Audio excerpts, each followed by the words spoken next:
Brittany, generally teachers have to submit a portfolio to the state, which is kind of like a final exam. Then the state decides whether or not to grant them a teaching license, though a new program is beginning to change that. So how many pieces are there? Remember we just counted? 16, yep.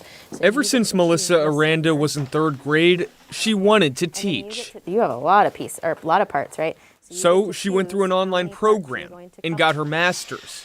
Though when she tried to get a teaching license, she failed.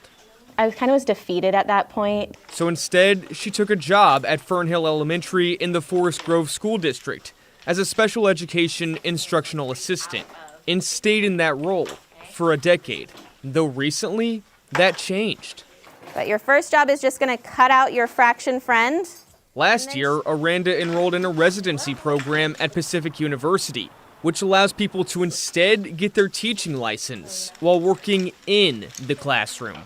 And to me, that's the most authentic experience. Rather than submit a final portfolio graded by the state, teachers in the residency program have mentors who offer feedback over 11 months. Our model is a very high one-on-one support. Kevin Carr is the chair of alternative programs at Pacific University.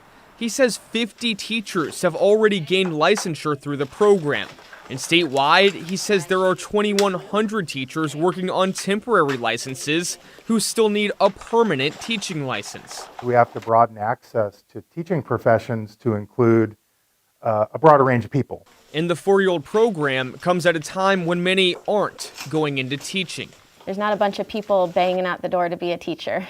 Possibly opening doors for many who always envisioned a life in the classroom. People say, oh, you're living the dream. I'm literally living my dream. And one school district that's benefited along with those teachers maybe more than any other from this program, Salem-Keizer. That's the 2nd biggest district in the state. Guys? All right.